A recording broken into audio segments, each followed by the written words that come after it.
What's going on, everybody? Welcome to the White Sox Just Did What? As you can see, my usual partner Harry is not with us today. He's traveling, handling his business. So we got my man Vince on the show today. What's going on, bro? Hey man, I can't call it, man. I gotta mop up for Harry again. It's Hey, like come out. you called You into the got called pen, man. exactly. You called in from the bullpen, man. We in the bottom of the seventh. I need you to come on, give us a couple strikeouts real quick. Clean up. So we on right now. Harry got you to the seventh? I got us to the seventh. Okay. All right. Okay. I can respect that. I can respect that because Harry, he's more like he's a Blake Snell. He's a five and dive. Ooh, ooh. I'm gonna have to tell him to fight back when he get back on the show. He got to fight back. It's He got all to beat love the there, Harry. aspiration. Definitely always love for Harry, man. Shout out to Harry. Like I said, handling business, traveling, doing his thing like he always does. He'll be back next week. Yep. But yeah, man, had to represent, right? The White Sox. They did win a series this year. They did indeed win a series. Harry was just premature last week. That's all it was. He lost track of what the Sox record was, right? He got a bit distracted, got a bit out over his skis, a little premature like the baby. You know what I mean? That's all it was. But White Sox handled business this past week. They played Tampa Bay. They got the brooms out, swept them boys up quite nicely. We got our first series win of the season, so had to bring out a little bit of Sox gear other than just the hat for you guys. It's crazy how that works, right? He's at Harry said on the last episode last week. Has the Sox won a series yet? And I'm in the background laughing my ass off, like, got 3 wins. You were. What series have you won? Right? And then lo and behold, this magical little run against a franchise that's actually respectable. The Tampa Bay Rays swept them up out of the gate. Crazy. My man was speaking truth to power. That's all that was. That was prophecy at work. Prophecy. I gave you prophecy on my last joint. Okay. All right. Yes, facts. That's right. That's right. Exactly. Okay. We can roll with that. But if that's the case, he also said he don't trust Pedro Gafal. Hey man, since the last episode, what's the Sox? 3 and 4? 3 and 4, 3 and 5. They've been they made some positive things happen. Personally, I'm gonna let Harry speak for himself when he get back. Still don't trust Pedro. I think that there's a lot of growth to be had from a managerial standpoint. I said that last week. I said it the week before. I'll continue to say it. They could do a lot better. But again, when you win, winning covers up a lot of the stink, right? It takes away a lot of the funk. When you double your win total in the weekend, which is what the White Sox did, they went from 3 wins to 6 wins. The manager does need to get a few flowers for that, right? I mean, I can't just completely dismiss it or ignore it. So cheers and kudos to him. Personally, I can't point to a specific managerial decision that he made himself to really contribute to those wins. So no, again, I'm not a fan. You tell me what has the great Pedro Grifol done over the past it wouldn't week. be for me to tell you what he's done. You don't want me to get over here and get the capping.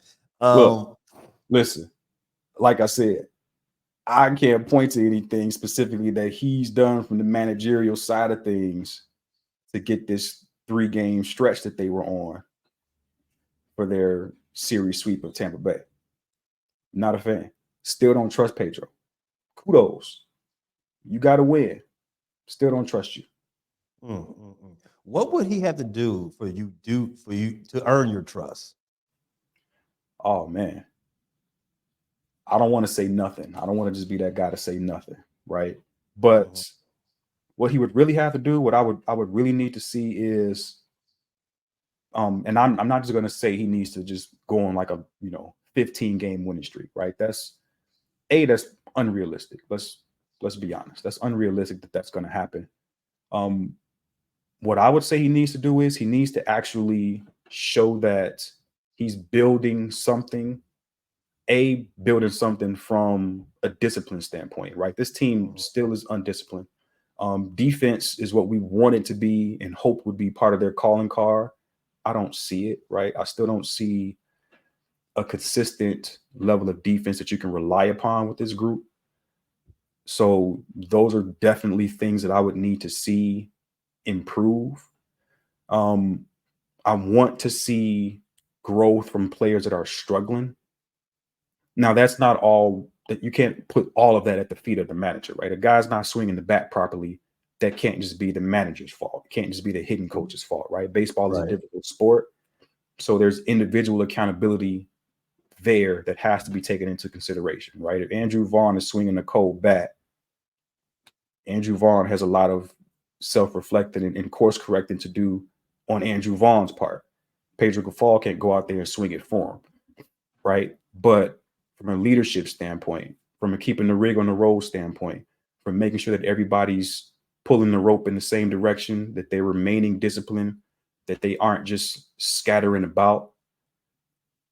Those are things that I count on the manager to do. And also, and this is probably the most important thing that a manager can do, right? When it comes to the actual day in, day out operation of your baseball team, manage the bullpen in late inning situations. I've already seen him blow and just completely fall flat on his face in managerial situations in terms of managing the bullpen. And we covered it in previous shows with the way he handled Kopech and Steven Wilson. So those are things that definitely need to improve. 100% need to improve. He didn't have any gaffes like that against Tampa Bay. So, like I said, I'll give him a little bit of credit for that. We can throw a few flowers his way for that, but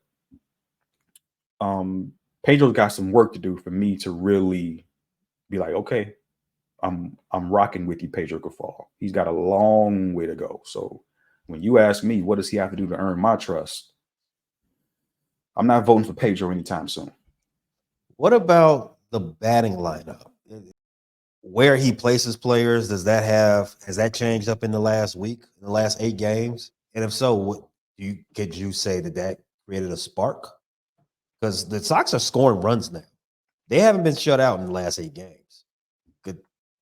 You pointed to Grifol? Positive development for certain. I suppose you could point to Pedro Grifol, but at the same time, when I look at the lineup construction, there's different names in the lineup, right? So a few shows back, you and I mentioned Tommy Pham joining this roster. He was at AAA. He was, getting back into the swing of things, no pun intended, but he was working on some things at AAA, working on getting his game back in order. We said at that time he was going to be with the White Sox at some point sooner rather than later, right? Sooner happened to coincide with this past weekend as well. Tommy Pham came in. I believe he was inserted either second or third in the batting order, and he greatly contributed to the success that they've had, right? He had a strong week with the White Sox, right? Strong week. And that definitely played a part in them scoring runs, like you mentioned, right? Like you said, they haven't been shut out in quite some time. Now, they haven't faced any juggernauts in terms of opposition, but I mean, the White Sox offense has been so putrid that whether or not the opposing team has been a juggernaut really hasn't made much of a difference. But I mean, if we're being honest, I mean, he came in against Tampa Bay 2 for 5. Next game against Tampa on the 27th, 2 for 5. Finale of the series against Tampa Bay, he was 1 for 4. Against Minnesota, he had a 0 for, and then in the next game against Minnesota, 2 for 5, 2 for 5. I mean, he's been producing, right? He's been getting hits, he's been getting RBIs. I mean, his average since he came has been in the mid 300s.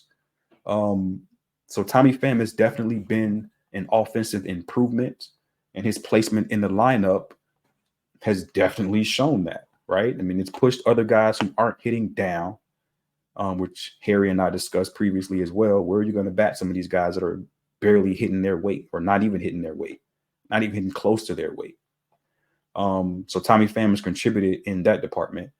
And I mean, when you have somebody comes in swinging a hot stick, hey man, it definitely benefits the whole roster as a whole. And sometimes hitting can be contagious and it can spread to other guys that are struggling. So hopefully that, I don't want to say lineup construction, but just having him come in and be hot for his first 2 weeks with the team, hopefully that leads to some more improvements with other guys and take some pressure off other guys. But doesn't the manager have some input on when to bring guys up from AAA or AA rather? Well, maybe not AA. I think that's more of a front office decision. But Tommy Pham, a veteran, I think he's got 15 years of about 36 experience. years of age, yeah. Yeah. So I mean, he had a hand in when to call him up, right? So I mean, and then he had to put him in the lineup and figure out, best place to bat him. I mean, you can give him some credit. I'll give him a little bit. I mean, I believe it's an organizational decision, right? It's not all just on the manager of when a guy gets called up. The GM is definitely going to have a lot of say so in that as well. So yeah, it's because they got to definitely figure an out whose spot he's taking. Facts. If they're going to put somebody on the IL, just so he can get his lather in. There's a conversation to be had, but Pedro's involved in that conversation, right? For sure. I'm not saying they're keeping him outside the doors with the doors locked and he has to listen through. Like, yeah, he's in the room. He's a part of the discussion. And he's providing his input for sure. Right. So we can maybe give him baby steps. All right. He got definitely baby done steps. Some good things. He's done some good baby things. steps. Yes. All right. I agree That's with that. fine. That's fine. Another player who you've also been very critical of, another person on the White Sox in that dugout, Mr. Benintendi, one of the Fighting Andrews. Andrew Benintendi, the highest paid player in White Sox history. Yes. He finally highest paid player in Sox history. Highest paid player in the history of the Chicago White Sox is one Andrew Benintendi. More than Jose Abreu, the MVP? Yes. More than my guy Jose Abreu. Let's keep the north side shade on the north side where it belongs. But yes, more than Abreu. More than Jermaine Dye? More than one of my fave clutch players in Jermaine Dye. Yes, that's correct as well. World Series MVP, right? Yes, he's more handsomely paid than Jermaine Dye. That's correct. You are Big correct. Hurt? Hall of Famer, Big Hurt? Yes, indeed. He's made more money than one Frank Thomas. Yes, you are indeed correct. He's made more money from Jerry Reinsdorf. From Jerry Reinsdorf from a contract perspective. Yes. Frank Thomas's second career, hawking old man pills. He's probably getting paid good for that. Frank been doing those commercials for a while. But yeah, man, Benintendi, in his 200 average, definitely had a really good week. I mean, I can't even say good week. He had a great week, right? He definitely is another guy that deserves some flowers. Again, in that Tampa Bay series, was an awakening for a couple of those players. Benintendi was one of them. He had one of the biggest highlights. No, he had the biggest highlights of the White Sox season so far. Speaking of that, let's hear it. The plate with Braden Shoemake on deck. Benintendi! Let's go! The White Sox walking off in the 10th. And for the first time all season, the Sox have have won 2 in a row. Say it with me. Say it proud for all the haters. Southside, stand up. Southside, stand up. For all the haters, say it with me. Yeah. Say it proud. I think right. he was talking to. I think he was talking to me. He was Andrew 100% Benintendi. talking about you. He's probably throwing some of us White Sox fans in there as well. So I might be catching some strays from this also. But Well, I mean, you do need to apologize to Andrew. The last 8 games since the last episode of What Did the White Sox Just Do? Out of the last 8 games, he's got 9 hits, 1 double, 3 home runs, 9 RBIs, and 7 strikeouts. Only 7. I mean, 7 strikeouts happen, but he's got more. The important part is he has more hits than strikeouts. His slash, 300 batting average, 300 on base percentage, 6.33 slug with a 933 OPS. That's one hell of a week. He had a great week, man. So, I mean, what you're telling me is he actually earned his paycheck for the week. That's what you're telling me. Yeah, he earned somebody else's paycheck too. He might give him 2. Give him 2. Give him 2. I mean, look, man. I have definitely been extremely critical of Andrew Benintendi, and he's deserved all of the bullets that I've aimed in his direction because he's been terrible, right? He's been terrible. Again, he's been hitting below 200 for the entirety of this season until this last weekend, which you've mentioned, or last 8 games, excuse me. And those 8 games have been very impressive, but that's what he's supposed to do, right? This is your job. This is what you're supposed to do. So he's doing his job finally, right? He actually hit 3 home runs. They've all come in the last 8 games that you said. True. So, you know what I'm saying? He's finally doing what he's supposed to do as an outfielder for this team, providing some pop, providing some hits, giving us some offensive production. Thank goodness. Finally. Where has this been for an entire season up to this point? Because it's been absent. I mean, when I check games, when I watch games, when I look at the box score, when I look at the highlights, when I read updates on this team, when I sit in front of my TV and actually pull up White Sox games and I sit there and I watch and I see Andrew Benintendi whiffing, striking out, giving me nothing as a fan, I'm not happy about that, right? So finally, he steps up in big moments this past 2-week stretch, and he does his job. I'm happy. Congratulations. Thank goodness. Like, respect to you. Yeah, you brought up his, not to poo-poo. I mean, the season's only a month long at this point, but not even a month. But you said that he finally hit a home run for the season, and I've had to go back and look. Like, wow, is that true? 3 home runs on a season, all beginning last week. All in the last 8 games. Crazy. 9 RBIs. That gives him 13 for the season.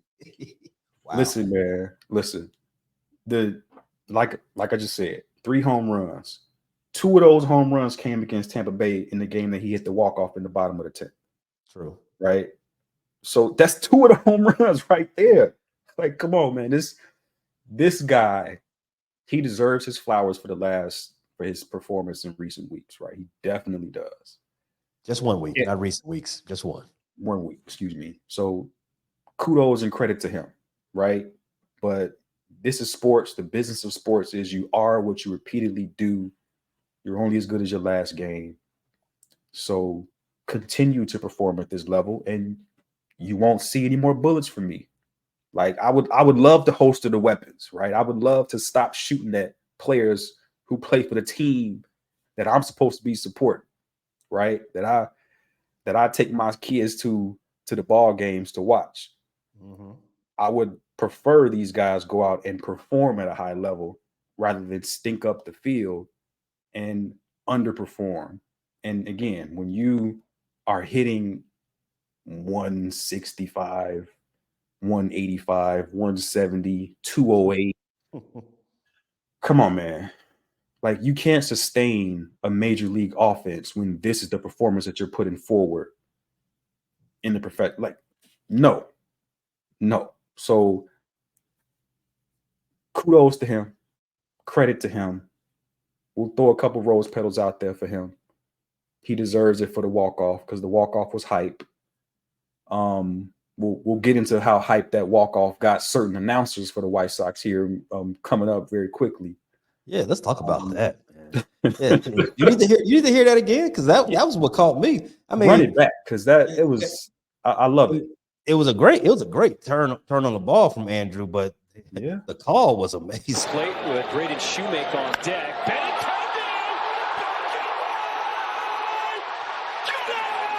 Let's go! The White Sox walking off in the 10th. And for the first time all season, the Sox have won 2 in a row. Say it with me. Say it proud for all the haters. Southside, stand up. I said like exit velo was 104.3. It's probably the hardest hit ball he's had in recent memory. It's like a lot of people's in the stands that game too. No, I mean, no, real facts like that. It was definitely a good weekend because the stadium was packed for sure. It was definitely a good attendance weekend for the White Sox for that one. Yeah, you know, you got all those. You got playing to the crowd sometimes, and it looked like the energy got into your boy Shrifton, man. Well, I don't even know if I'm saying his name right. I'm just gonna call him good. John Shrifton, the announcer for the White Sox, replacing my man Jason Benetti, who's now in Detroit. Yeah, man, the spirit of Hawk Harrelson got into John Shrifton all of a sudden, man. He went full Homer. Say it loud, say it proud to all the haters. Southside, stand up. Yo, you've been here 15 minutes, bro. Like, you've been here 15 minutes and you going full meathead on me. Listen, first off, who are the haters that you're talking about? Who are the haters? Are you addressing Sox fans who don't always go to the ball game to watch the team? Are you addressing people who have been critical of the White Sox in the media? Are you addressing people who have been critical of the organization and Jerry Reinsdorf? Are you addressing people who have been critical of Pedro Gaffal? Are you addressing the fans who support a certain team on the north side who have arrows and bullets that they shoot at the White Sox? There's a lot of people who could fall under the umbrella of options that I just ran off, right? You, myself, Harry, any number of people could catch strays from that, right? Like I said, the spirit of Hawk Harrelson was strong in John Shrifton when he made those hater remarks.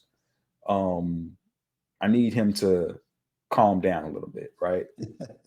Like, chill out. Keep that energy. Keep that energy. Keep the energy, but who are you talking about as a hater? I mean, who's the haters? I agree. If you're a 4-22 win team, I don't think you have haters. I think you have a lot of doubters. You have not haters. Definitely don't have. I mean, can you even really have doubters? Or can you just have people that are just factually looking at the product in front of them and asking reasonable questions? Is that right? Does that really fall under doubt? Right? When you're right. They came into the game 4-22. I was doubting them. I was in Chicago for this past weekend. And the first thing I did after I got out of the Midway Airport zone, opened up my DraftKings and said, let me start fading the White Sox. Let me get some of this money everybody else is getting. Trying to get some easy money by fading the Sox, huh? Okay. Easy money. I was doubting them, and then they ran off a sweep, which emptied me out a little bit. I'm not now. I might be a hater. So you got what you deserve. That's what it Whoa, sounds like to whoa. me. I didn't deserve that. Hey, you were yes hating on my team, so you a Northside supporter, so Now I you am, kind of because got what you now deserve. I am hating now because I need that back. I mean, you know, I'm sure you'll get it back in another way, shape, or form. I'm gonna have to. The money Sox always got- comes back around. Sox got to get it back. If I got to get it back in blood, then that's just what I got to do. But Hey, yeah, I'll admit, I think the word that's more fair is doubters, because I mean, coming into the game, they were 4-22. They had mhm. been out. They had been, as you said, enough in this show's infancy. They've been shut out 8 times up to that point. I think it's fair to have doubt on a team that's won 4 out of 28 games and been shut out 8 of them. That's fair. Hate? No, who has Definitely time fair. to hate on that team? It's definitely fair. There's nothing wrong with valid criticism, right? In any regard, especially in sports. Um, Nothing wrong with valid criticism, and the criticism has been valid in no matter who you want to criticize, right? I mean, if we want to criticize the manager, we can do that. It's valid. Right. Criticize ownership, we can do that because it's valid. We want Right. to criticize their product on the field. Do we need to go through the White Sox offense again? Like, anybody you want to criticize is valid. Right. So when you sit back in your announcer's booth and you say, to all the haters, I mean, I feel like you got lost in the sauce a little bit. You trying to play up to the home crowd, and I don't find it to be entirely genuine. That's fine. I mean, when he's in the performance business, right? 100%. So I don't have an issue with it. Yeah, I get it, but I do want to stand on one thing that you just said, playing up to the home crowd. And I'm looking at that clip, and first thing I notice is there's a lot of people in the stands for a White Sox game. I have to go look at the Hey, attendance. we pulled up. We pulled yeah, up. About yeah, 28K out there. yeah, it's 28,000 people to see this walk off. I told And you.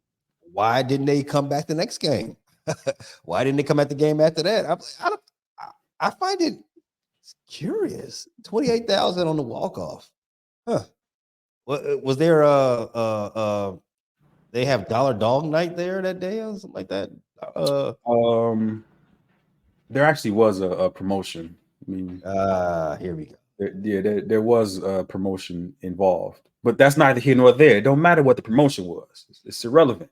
It was still 28,000 people in the building. That's right. I mean, take your wins as you get them. That's what And that day you had 2 wins. Yeah, you had good gate and you got a W on the in the standings. Kudos. That's what we're doing right now. That's what we're doing right now. It just a little odd. The game before 10,000. The game after 12.6, 10,000 again, 11.6, and then the last game against the Twins, 12.6. The last game against the Twins, in which you guys got swept. Don't remind me of the Piranhas. Those Piranhas. Damn. Oh man, that was crazy. I mean, it was a close series up until that last game. Yeah, the last game, I think the Sox just kind of threw in the towel a little bit. Which anytime I see a team throwing in the towel, that makes me look at leadership and that makes me look at the manager. But it's neither here nor there on what was basically a getaway day. They got smacked. But yeah, those damn Piranhas, man. They on a 10-game winning streak, and 7 of those wins have come against the White Sox. That's just ridiculous. Just ridiculous. But good thing let that you get. Let John Striffen tell it. We're haters. We call that out. He'll be okay. He definitely gonna be okay, especially since he's not from here. So quite frankly, he got a long way to go to earn my not respect, but a long way to earn my give a damn on what he has to say in terms of who's a hater and who isn't. Right. So you guys, this weekend for the Sox is interesting for people who have a baseball likes like me. The White Sox are traveling down, what's that, I-55? Yep. To see those St. Louis Kardashians. Your 3 team, game right? set. Yeah, the team in red. Yeah.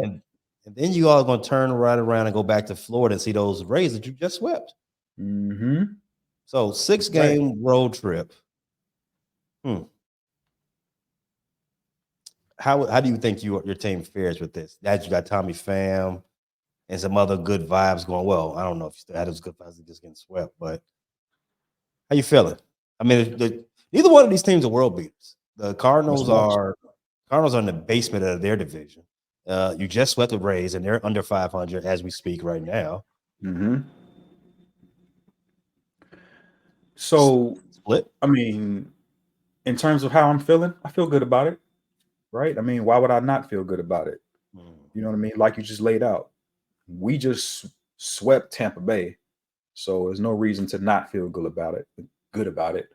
And then the St. Louis Cardinals. The Cardinals are not the Cardinals of the past, right? The Cardinals of the past were a much better team, a much more disciplined team, a team that really did a lot of the little things that annoyed some of you North Side fans that would lead to them pulling out some wins over you guys. So they're not that any longer.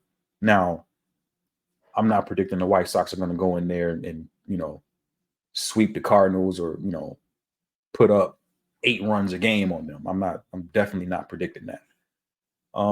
Can they steal a win? That's kind of where my hope is, right? I'm hoping they can grab a win against the Cardinals. I'm not predicting a series win. I'm just gonna put my cards on the table right now. Again, no pun intended. I'm not predicting a series win against the Cardinals. I'm looking at 1-2 in that 3-game set. Go down to Tampa. Can you win another series against Tampa? They're not going to sweep them. Can they win another series? Can they go 2-1 in that 3-game series? That's my question. You say no already, huh? I think your best shot, if you're going to win any of this, for you to split the road trip, you got to win one of these series, right? Yep. I think the series to win is against St. Louis. It's St. Louis. Yeah, I figured you'd say that. I just think St. Louis is, they're more primed to get beaten.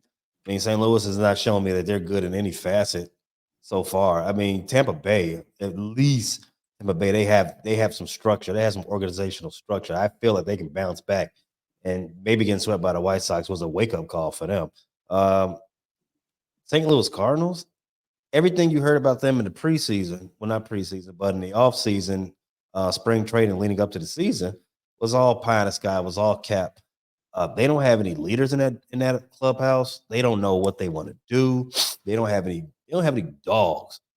I agree. Everything about that team is just it's fluff. I lied. They're no longer tied. They're no longer in last place at the NL Central. They're tied for last place. Pittsburgh Pirates, they fell off hard like usual, like clockwork. That's what they do. Yeah, that's what they do. That's what they do. Never worried about them.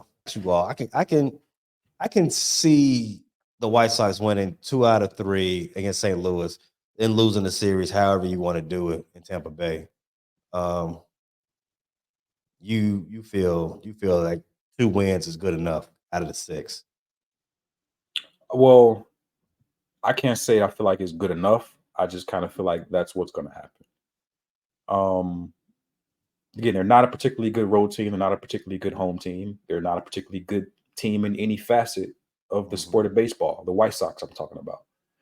So I can see, kind of like what you said, I can see them losing the series any which way you slice it.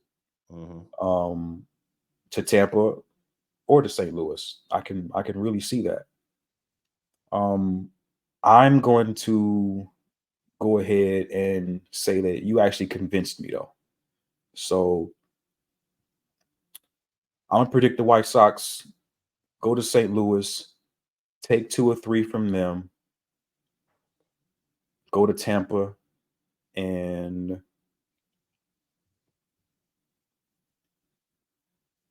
I'm gonna step out on the ledge. I'm gonna step out on the hairy ledge. I'm gonna say they're gonna go to Tampa and they're gonna take 2 out of 3 against them too. Wow. I'm 2 gonna out. predict the 2. Wait. I'm gonna predict a successful road trip, and the Sox are gonna win 2 more series. I'm doing that for my guy Harry. That's what we You do. winning back-to-back series now. And back-to-back series on the road, making progress. Oh man, we didn't got into the happy sauce. We got into the catnip. Now we going crazy. Oh yeah. wow. I'm not gonna say whether or not I had a couple shots here before we started this show, but you know what I'm saying. I'll let you make your own determination.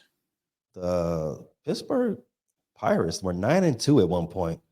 They're 1-7 their last 8 games. Now they're 4 games under 500. Life comes at you fast. Yeah, I think. I mean, 3-3 is a successful road trip for the Sox. Telling them winning 4 out of 6, I think that's a bit much. It's pie in the sky. I admit it. I don't think there's a legit roadmap for that. Let's go back to Crochet. And speaking about this roadmap, your number 1 pitcher, Crochet. Yep. No one has seen him since week 1. I mean, since his first start. There was question marks like, hey, how was this guy our opening day starter? And then 7 games later, he's we raised those 1-4. questions. Yeah, 1-4 with a nearly 6 ERA. I don't think. I'm just looking at it. Has he ever pitched into the 7th inning? Well, yeah, his first game he pitched into the 7th inning. That was it. Yep. He hasn't done it since. He's. I mean, I think I mentioned this on the last show. There's going to be some course correction that needs to happen with Crochet, right? He's going to need to work on some pitch mixes. He's going to need to work on some other things to make sure that he's comfortable and efficient and not just blowing through a lot of pitches early in games, right? Like you don't want to have a lot of those, 30 pitch innings stack up on you in like the 2nd or the 3rd inning. Like you don't want those things to happen. You need to find not easy punch outs, because you're not going to be striking every batter that you face out. But you want to find the easy outs where you can. That's something Garrett Crochet is definitely going to need to work on, and pitch mix is something that's going to help with that.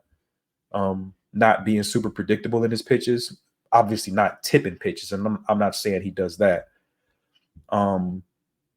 But those are things that can help. Ethan Katz for the White Sox. I feel like Ethan Katz is a good pitching coach. He should be able to help Crochet out in that regard. And again, I say it every time Crochet's name comes up, right? And we've called it out on this show, really from the very first show. He's never done this. He's never done this with any consistency. He's never been at this level as a starting pitcher, taking the ball every 5th day and just doing it and making sure that he's out there on the mound consistently and rocking out. So there's going to be growing pains. There's going to be a learning curve. There's a lot of things that he's going to have to adjust to on the fly. The aches, the pains, the soreness, all of that comes with regularly being a major league professional, being a pitcher. And when you get kicked in the head and after 3 innings chased out of the game, what can you learn from that? What can you apply to the next start? What can you use going forward to try to improve upon? So, yeah, man, he's a guy who definitely has more work to do. And I feel like I've been consistent in saying that he's got a lot of work to do, a lot of growth that needs to be had with him as a pitcher. And again, I feel like pitch mix, how his pitches are sequenced can definitely help with that. I mean, he's a young guy. Having an experienced catcher is definitely something that can help. Having an experienced pitching coach is something that can help, and they have that. So we'll see, man. I mean, the arrow can point up. I'm not saying, get rid of the guy. You know what I mean? But the arrow can definitely point up. Right now, it's kind of up and down for Crochet. Yeah, I'm seeing you say he's a young guy. He's only 20. Well, he's about to be 25 in next month. Yeah, he debuted in 2020 as a 21-year-old. But this is his first season. This is his first season as a starter. As a starter, yep. Typically, when you are put into the pen as a professional, it's because it's deemed that you don't have it's not has nothing to do with your velo. It has nothing to do with your ability to pitch. It's more so you don't have enough pitches. You probably do have the gas. You probably got the fastball. I mean, everybody has that for the most part. If you're young, definitely got the fastball, and you probably have a cutter. You probably have something, a changeup or something like that, or a curveball. One or the other. You probably only got 2 pitches. That's why you was put in the pen. And when they pull you out of the pen and make you a starter, that's the red flag to me. Like, oh, did he develop a third pitch? Or what's happening here? Or are they, trying to pull the wool over our eyes? Let's find out. Yeah, and you said it right there. Pitch mix. They're trying to me, that sounds like, having watched maybe 4 innings of his season so far. Just listening to what you're telling me tells me that they're trying to cover up some of his inefficiencies with his pitches, with bad pitch mix. Yeah, man. I mean, and I think so, honestly, and again, I'll give this to the coaching staff and to the pitching staff. That's good coaching. Right? I mean, that's good coaching. When you recognize those deficiencies and you work on them and you try to adjust the pitch mix to help your guy out, that's good coaching. I mean, Crochet got called up at a time when the White Sox rotation was pretty set and solid, and they called him up just to have a guy throwing hard out of the pen, to just be, just to be another guy out there. Mm-hmm. I believe when he was selected in the draft, the plan was for him to always be a starter. But just at the time, they had enough guys to where he wasn't necessary as a starter. So now you don't have those names anymore. You don't have those pitchers here that used to be here. And I don't want to run down the list of all of those guys, but you don't have the same pitchers in your starting rotation anymore. You've got nothing but openings and nothing but innings that need to be ate up. So it's a perfect time for him to slide in here and get to work. Mm-hmm. But again, still a young guy, man. Still a lot of growth that needs to be had. So getting together a sequence of pitches that can help him and overcome the weaknesses that he still has, vitally important. Right? Vitally important to make sure that whatever his ceiling is, that he can reach it. Sox have always, or historically, been good at developing pitching talent. So we'll see what happens, man. We'll see what happens with him. Hopefully in his next start, he doesn't get kicked in the head again. You were saying that seeing his pitches the way they do is a facet of good coaching. So you do kind of trust Grifol. By extension, his pitching coach. That's all we wanted. That's all we wanted to hear. Pedro Grifol, I'm not giving him full credit for that. I trust Ethan Katz, who was in this role before Grifol showed up, as the pitching coach. So more credit to Ethan Katz than Pedro Grifol. But okay, nice try though. Hey, you're doing it as a collective. It's a team effort. Like me filling in for Harry, it's a team effort. We all going marching in the same direction. One band, one sound. That's facts. That's facts. Again, everybody, this is the White Sox just did what? Signing off. Everybody have a good night. Once again, props to my guy Harry. See you back next week, bro. We out.